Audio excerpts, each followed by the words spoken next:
Dalam kehidupan rumah tangga, keseimbangan antara pekerjaan dan waktu untuk keluarga seringkali menjadi tantangan yang besar. Pekerjaan yang menumpuk, jam kerja yang panjang, dan tuntutan dari atasan seringkali menjadi permasalahan yang mengakibatkan kurangnya waktu bagi pasangan suami istri. Akibatnya, komunikasi dalam rumah tangga bisa terganggu, seperti munculnya rasa khawatir, kurangnya perhatian, kurangnya komunikasi yang berkualitas, yang bisa mengakibatkan konflik dalam rumah tangga. Seperti halnya yang dialami oleh keluarga Bapak Rudi dan Ibu Sinta. Mereka sudah menjalani pernikahan selama 3 tahun, dan baru-baru ini Pak Rudi baru saja diangkat sebagai manajer proyek yang mengakibatkan kurangnya waktu dan komunikasi serta perhatian bagi Ibu Sinta. Masalah ini mulai muncul lagi ketika Pak Rudi sering pulang malam, terus waktu weekend yang seharusnya untuk keluarga malah dia pergunakan untuk bekerja. Nah, hal ini menjadi Bu Sinta merasa kurang perhatian, merasa kurang kasih sayang dari suaminya. Dan Ibu Sinta merasa terbebani untuk mengurus pekerjaan rumahnya sendiri. Dalam hal ini, konseling menjadi salah satu alternatif untuk mengatasi permasalahan yang dialami oleh Ibu Sinta dan Bapak Rudi. Karena pada sesi konseling, Ibu Sinta akan diajarkan bagaimana cara membangun komunikasi yang sehat, bagaimana membangun kembali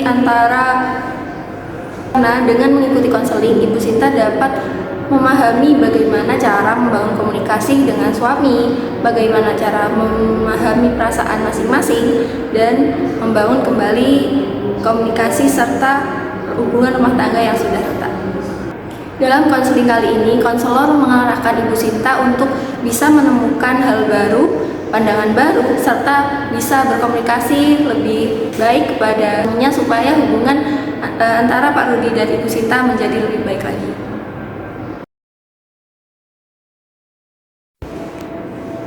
Apa benar ini dengan Ibu Sinta? Iya, benar dengan saya sendiri, Bu. Iya, bagaimana kabar hari ini, Bu? Alhamdulillah, kabar saya baik, Ibu. Untuk sini perjalanannya bagaimana, Ibu? Apakah macet atau kena panas atau bagaimana? Perjalanan saya ke sini barusan masuk ke kendala macet karena berpapasan dengan jam istirahat kerja, Ibu. Gitu ya, Bu ya. Mungkin karena di jam 12 mungkin ya, Bu ya. Jadi banyak pekerja yang istirahat. Ibu kesini sendiri atau pakai kendaraan umum atau diantar seseorang? Kebetulan saya kesini sendiri, Bu. Oh, saya sendiri dan juga berangkat di jam siang atau jam istirahat kerja. Mungkin Ibu sedang tahu kalau kepanasan ini saya punya air minum, Bu, bisa diminum. Terima kasih ya, Ibu. Ya.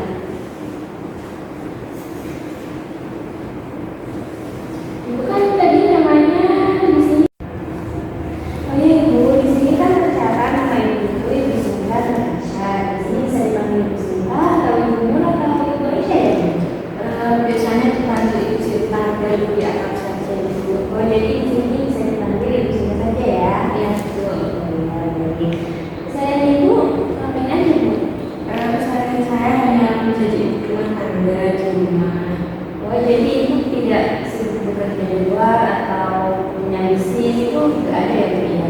Jadi Ibu, saya hanya di rumah sebagai ya mengepel, mencuci piring, masak, itu saja. Oh iya. Apakah sebelumnya Ibu pernah melamar sini? Belum, Ibu.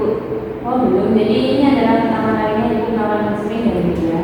Iya betul, ini bukan pertama kali saya melakukan konseling. Sebelumnya apakah Ibu tahu konseling ini dari teman atau dari saudara atau bagaimana? Saya hanya tahu dari media sosial, kebetulan adalah media sosial saya, jadinya saya tertarik untuk pergi ke konseling ini. Oh baik. Jadi sebelumnya saya mau menjelaskan konseling apa dulu ya, Bu ya. Jadi di sini adalah konseling itu proses pemberian bantuan yang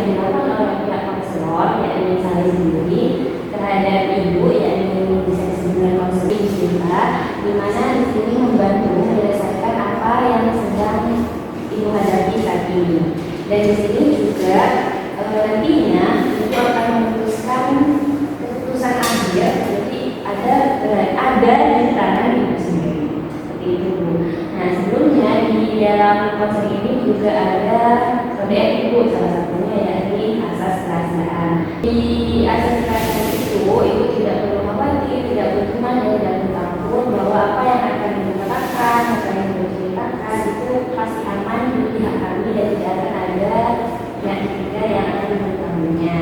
Dan juga di sini juga ada waktu tertentu Bu di dalam sesi konseling. Di sini kan Ibu masih pertama kali disebut dengan sesi yang pertama. Nah, di dalam sesi pertama ini Ibu bisa memilih waktu antara 30 menit, 40 menit, atau 60 menit. Kira-kira Ibu bisa mencukupi waktu mana? Saya pikir sepertinya waktu 35 menit saja sudah cukup untuk saya, Ibu. Jadi Ibu pilih waktu selama 35 menit dan itu mungkin bakal cukup untuk sesi yang pertama. Mungkin juga jika 35 menit itu masih belum cukup, Ibu bisa melakukan sesi yang kedua di lain hari yang bisa menunggu saya lebih. Jadi setelah saya jabarkan dan juga saya jelaskan mengenai apa itu konseling dan juga kode etiknya dan juga waktu penetapan di sesi yang pertama, apakah Ibu ada yang dibingungkan atau masih ada yang ingin ditanyakan? Sepertinya sudah cukup, Ibu, sudah jelas. Jadi sudah cukup ya tadi penjelasan dari saya. Mungkin Ibu sekarang bisa hal-hal yang mengganggu pikiran kita ini hingga sampai berada di sini dan melakukan konseling dengan saya. Jadi gini, Ibu, saya kan sudah menjalani pernikahan selama 3 tahun. Nah, di sini suami saya itu bekerja proyek, otomatis kan jauh dari saya, jarang pulang, sering LDR tentunya. Nah, suami saya juga tidak mengizinkan saya untuk bekerja, jadi saya cuma di rumah saja. Saya kan untuk boring kalau cuma di rumah saja. Saya juga tak punya teman, keluarga jauh, suami jauh. Ini kayak saya merasa stres gitu ketika ada di rumah. Apakah kesibukan itu dimulai dari sebelum menikah atau sudah menikah ini? Baru-baru ini setelah saya menjalani pernikahan selama 3 tahun ini. Jadi Ibu merasa suntuk setelah menikah dan karena LDR tadi dari dia. Apakah Ibu sudah berkomunikasi kepada suami Ibu terkait ini? Berarti untuk saat ini Ibu masih belum mengkomunikasikan terkait perasaan Ibu yang masih bosan atau suntuk di luar saja, itu masih belum bicara atau masih belum menceritakan kepada suami Ibu ya? Tentunya belum, saya hanya akan diri sendiri karena saya masih takut untuk menceritakan itu kepada suami saya, Ibu. Jadi di sini Ibu curiga terhadap apa yang terjadi di suami Ibu di sana ya Bu ya? Karena kan juga LDR selama 3 tahun ya kan. Tapi Ibu pernah mencoba untuk mengecek mungkin atau nelpon di waktu yang sebenarnya kan pastinya Ibu tahu nih jam kerjanya, masih tahu di waktu liburnya suami. Tentu Mbak, saya sering chat, sering telepon untuk WA dengan suami saya. Karena ada itu tadi, saya mencoba mengirimkan jajan romantis, jajan perhatian atau telepon-telepon seperti itu. Tapi suami ini hanya menjawab seadanya, membalas pesan seadanya. Sehingga saya kan kehilangan topik. Jadinya saya bingung kenapa suami saya seperti itu, kok cuek seperti itu Mbak. Begitu ya Bu ya. Di sini saya merasakan apa yang ingin dirasakan. Juga kemarin kan hari raya Idul Fitri balik lebaran kerja, suami saya itu hanya libur 2 hari. Nah, selama 2 hari itu suami tidak memperhatikan saya, dia lebih memprioritaskan pekerjaannya. Saya mencoba berkomunikasi, ngobrol secara santai, bercerita sharing selama saya tidak ada suami. Itu tidak digubris dengan suami malah cuek. Jadi pernah pulang ke rumah tapi hanya 2 hari dan itu pun pada saat hari raya Idul Fitri ya Bu ya? Iya betul, saya curiga kan suami baru-baru ini naik pangkat, otomatis ya memang lebih sibuk di pekerjaannya. Tetapi biasanya selama pacaran dulu tidak seperti itu. Saya curiga takutnya dalam hubungan saya ini ada pihak ketiga Ibu. Ya, saya merasakan apa yang Ibu rasakan selama ini. Mungkin dianggap penting di dalam hubungan ibu dan juga hal-hal yang ibu harapkan terjadi di dalam tata rumah tangga ibu. Saya mengharapkan suami itu kan pada saya tidak cuek-cuek lagi, terus bisa mengerti saya bagaimana. Saya kan juga pengen dimengerti suami. Itu adalah kebutuhan yang sangat wajar Bu. Jadi kehadiran orang terdekat secara emosional itu juga menjadi hal yang sangat penting, bukan hanya dari sisi kerja. Dan juga saya melihat bahwasannya individu memiliki komitmen yang besar terhadap menjaga keutuhan dan juga menjaga keharusan di dalam rumah tangga ibu. Ibu. Jadi di sini saya mulai memberikan beberapa alternatif yang nantinya bisa ibu lakukan atau bisa dipraktekkan setelah mengikuti integrasi belajar. Nah, yang pertama yakni mengenai komunikasi dua arah. Maksud dengan komunikasi dua arah ini ibu bisa membicarakan kepada suami hal-hal yang menjadi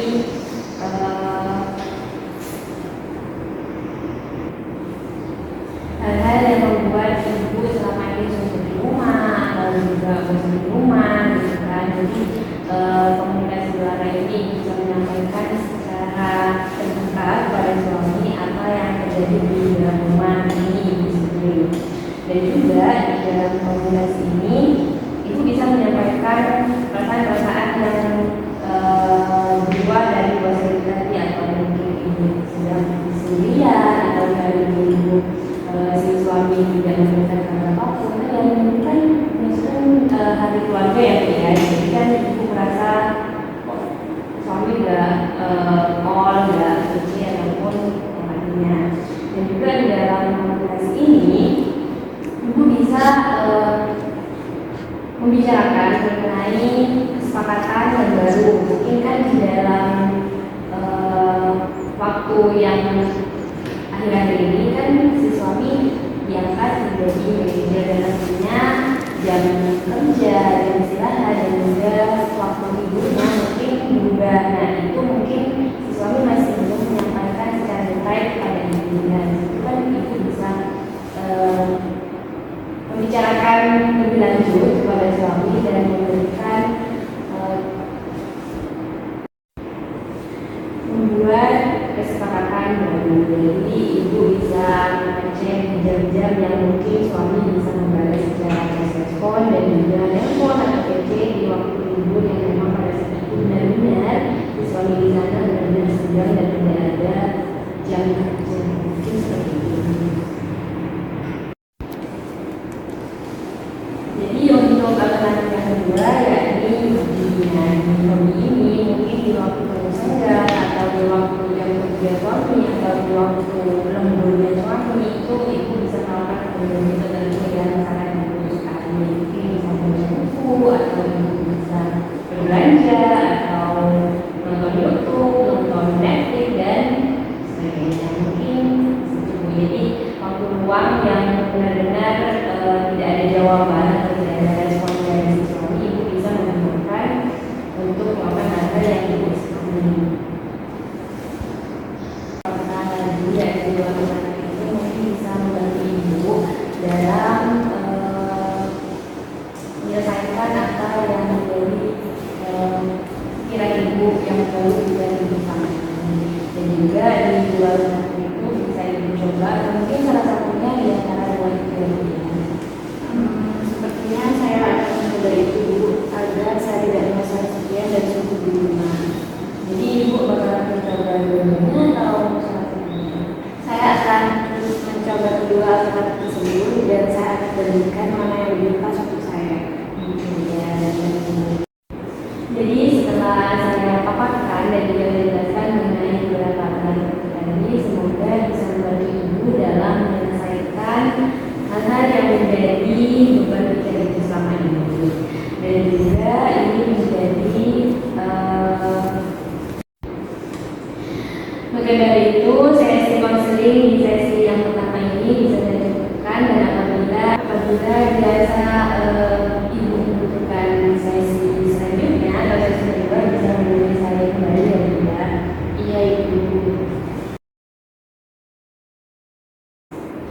Selamat datang kembali Ibu Sinta, senang bisa berjumpa kembali. Nah, bulan kan kita sudah menyepakati bersama mengenai pertemuan selanjutnya, yakni sesi 2. Nah, mungkin saya langsung saja menanyakan bagaimana sih progres atau perkembangan setelah Ibu melakukan 2 alternatif yang telah dilakukan. Saya sudah mengaplikasikan kedua alternatif tersebut, yang dimana Ibu bilang di minggu lalu. Saya sudah mengaplikasikannya kepada suami. Saya coba dua-duanya. Yang pertama, komunikasi. Saya sudah mulai nyaman komunikasi dengan suami, dan suami sudah tidak mengejar lagi dan mengerti saya. Saya juga mengerti bahwa suami saya itu sibuk di dalam pekerjaannya. Untuk hobi, saya sangat suka dengan pendapat Ibu yang pertemuan kemarin. Dengan hobi itu saya sudah tidak berpikir overthinking, pikiran saya sudah positif, tidak bosan di rumah. Jadinya saya tidak merasa kesepian meskipun suami jauh dari saya. Wah, saya apresiasi sekali ya Bu ya atas percobaan yang telah Ibu lakukan, karena dalam berkomunikasi dengan suami yang sangat jauh sekali dan juga butuh emosional yang stabil juga. Jadi bisa meminimalisir kekhawatiran atau kebosanan atau kesibukan yang telah Ibu jelaskan di bulan atau pertemuan sebelumnya. Dan juga saya sangat apresiasi sekali bahwa Ibu sudah menemukan hobi baru, di mana hobi itu bisa membantu Ibu ketika suami sedang bekerja, ataupun ketika suami tidak membalas pesan Ibu, ataupun pada saat itu suami sedang lembur kerja dan sangat membutuhkan waktu yang sangat banyak di dalam dunia pekerjaannya. Iya Bu, emosional saya sudah mulai stabil sedikit demi sedikit, karena saya sudah melakukan hal baru, mengerjakan hal baru meskipun suami tidak mendampingi saya di rumah.